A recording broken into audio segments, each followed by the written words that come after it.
बोलिए श्री गणपति देव भगवान की जय, श्री लक्ष्मी नारायण भगवान की जय, श्री बालाजी महाराज की जय। आइए, मैं पंडित विजय भारद्वाज श्री हनुमान ज्योतिष केंद्र में आप सभी दर्शकों का बहुत बहुत स्वागत करता हूं। सभी दर्शकों को जय जय सीताराम। आइए, आज चैत्र महीने के कृष्ण पक्ष की पाप मोचनी एकादशी की व्रत कथा का श्रवण पान करते हैं। सभी श्री हरि के चरणों में समर्पित होकर के एकाग्र भाव से इस कथा का श्रवण पान करेंगे तो हमारा जीवन धन्य होगा। एक बार धर्मराज युधिष्ठिर भगवान श्री कृष्ण से कहने लगे कि प्रभु, आपने सभी एकादशियों की कथा सुनाई, उन कथाओं को सुनकर के हमारा हृदय गदगद हो गया। अब आप हमें चैत्र महीने के कृष्ण पक्ष की एकादशी का महत्व बताएं, उनकी कथा सुनाएं। इस एकादशी का क्या नाम है? इस एकादशी के व्रत करने से हमें किस पुण्य की प्राप्ति होती है? इस प्रकार से कहने लगे कि ये कथा हमें विस्तार से सुनाएं। तब भगवान श्री कृष्ण मुस्कुराते हुए कहने लगे, राजन, तुम्हारा प्रश्न जन कल्याण के लिए है, इसलिए ध्यान लगा करके सुनो।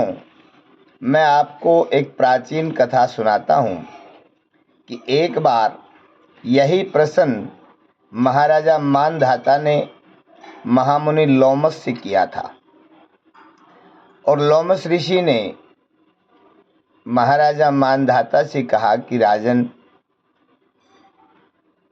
चैत्र महीने के कृष्ण पक्ष की एकादशी का नाम पाप मोचनी एकादशी है, जो बड़े बड़े पापों को नष्ट कर देती है। इसलिए आप इस कथा को विस्तार पूर्वक सुने।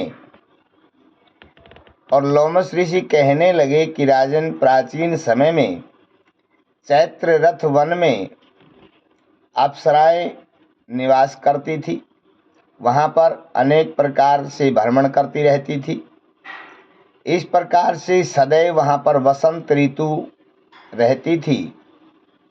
शीतल मंद सुगंध हवाएं चलती थी, भंवरे गुंजार करते थे, कोयलें अपनी मीठी आवाज़ से सारे वन को मोहित करती थी। वहाँ पर एक मेधावी नाम के महामुनि तपस्या करते थे। वो भगवान शिव के बहुत बड़े भगत थे और अपने इंद्रियों को अंतर्मुख करके भगवान शिव की पूजा में सदैव संलग्न रहते थे। एक बार स्वर्ग से एक मंजू घोषा नामक अप्सरा उनको मोहित करने के लिए आई। जैसे ही ऋषि को बैठे हुए देखा, वो अप्सरा नृत्य करने लगी, सितार बजाने लगी, अपनी मीठी वाणी से अनेक प्रकार के मीठे मीठे शब्द निकालते हुए अपने पैरों में बंधे हुए घुंघरुओं की छनछनाहट, शरीर पर आभूषणों की खनखनाहट से अनेक प्रकार से अपनी भाव भंगिमाओं के द्वारा ऋषि के इर्द गिर्द मंडराते हुए ऋषि की तपस्या को भंग करने के लिए तत्पर हो गई। जैसे ही ये नृत्य ऋषि की कानों में गाने और नाचने की आवाज़ पहुंची, ऋषि के नेत्र खुल गए और इस प्रकार से ऋषि ने जैसे ही देखा, कामदेव के प्रभाव से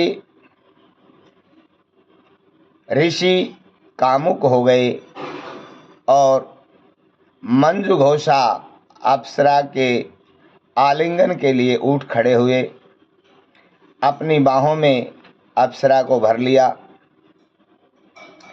इस प्रकार से महामुनि उस अप्सरा के साथ समय व्यतीत करने लगे, रमण विहार करने लगे और बहुत लंबा समय निकल गया। इस प्रकार से देखते ही देखते मानो क्षण मात्र में ही वर्षों बीत गए हों। उन्हें ये आभास नहीं हुआ कि कब दिन चला गया और कब रात्रि चली गई। इस प्रकार से ऋषि अप्सरा में इतने कामासक्त हुए, इतने कामुक हुए कि उसे अपने शरीर और संसार का भी कोई आभास नहीं रहा। जब एक बार अप्सरा ने कहा, महात्मन अब मुझे जाने की आज्ञा दें, मुझे बहुत लंबा समय हो गया है आपके साथ रमण करते हुए। ऋषि ने कहा, प्रिय अभी इतनी क्या जल्दी है, अभी अभी तो तुम आई थी, कुछ समय और रुको, एक रात्रि और बीत जाने दो, कल प्रातः चली जाना। अप्सरा ने कहा, महाराज आपकी रात्रि तो बहुत लंबी है। लेकिन ऋषि के आग्रह से अप्सरा पुनः रुकी और फिर दोनों कामासक्त हुए। समय बीतने लगा और एक समय के बाद पुनः अप्सरा ने महात्मा से अनुरोध किया कि गुरुदेव, हे ऋषि महात्मा, अब तो मुझे जाने की आज्ञा दें, हमें बहुत लंबा समय बीत गया है। और अप्सरा ने कहा, देखिए हमारे देखते ही देखते इस आनंद के समय को हम किस प्रकार से व्यतीत करते हुए इतने लंबे समय में पहुंच गए हैं और हमें पता तक नहीं लगा। समय की गणना हुई तो 57 वर्ष 7 महीने और 3 दिन हुए थे जब महात्मा को इतने लंबे समय का पता लगा कि हम इस अप्सरा के शरीर के सौंदर्य में इतने लिप्त हुए कि हम भगवान शिव के उस जप तप को भूल गए, भगवान के भजन को भूल गए। जब ये उसे ज्ञान हुआ तो महात्मा बड़े क्रोधित हुए और कहा, अरे दुष्टे, तुमने मेरी सारी तपस्या को भंग कर दी, तुम मेरे भजन के लिए एक पापनी बन करके आई है। तुमने इतना जघन्य पाप किया है जो एक बैठे बिठाए भजन में आपने एक बहुत बड़ी बाधा डाली है, कुठाराघात किया है। इसलिए महात्मा श्राप देने के लिए तैयार हुए और कहने लगे, अरे दुष्टा, तुमने बहुत बड़ा पाप किया है। इस प्रकार से जब वो क्रोधित हुए, उनके होंठ कांपने लगे, इंद्रियां व्याकुल होने लगी और कहने लगे, रे दुष्टा, मेरे तप को नष्ट तुमने किया है, अब तुम मेरे श्राप के द्वारा एक पिशाचनी बन जा। और जैसे ही ऋषि ने कहा, वो स्वर्ग की अप्सरा पिशाचनी बन गई। और जैसे ही पिशाचनी बनी, उस अप्सरा ने ऋषि के चरणों में अपना मस्तक रखते हुए प्रार्थना करने लगी कि हे मुनि, आप मुझ पर क्रोध न करें, आप क्रोध त्याग करके आप प्रसन्न होइए और मेरे इस श्राप का निवारण बताइए कि मुझे इस शाप से मुक्ति कब मिलेगी। तब मुनि को शांति मिली, वो प्रसन्न हुए और पिशाचनी से कहने लगे, रे दुष्टा, मैं तुम्हें शाप से छूटने का उपाय भी बताता हूँ, चैत्र महीने के कृष्ण पक्ष की जो एकादशी है उसका नाम पाप मोचनी है। उस एकादशी का व्रत करने से तेरी पिशाचनी ये देह छूट जाएगी। इस प्रकार से तुम अब चले जा और इस एकादशी का व्रत कर, जिससे आपको मुक्ति प्राप्त होगी।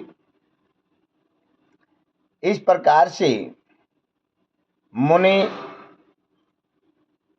इस पिशाचनी को उपाय बता करके स्वयं अपने पिता चमन ऋषि के पास पहुंच गए।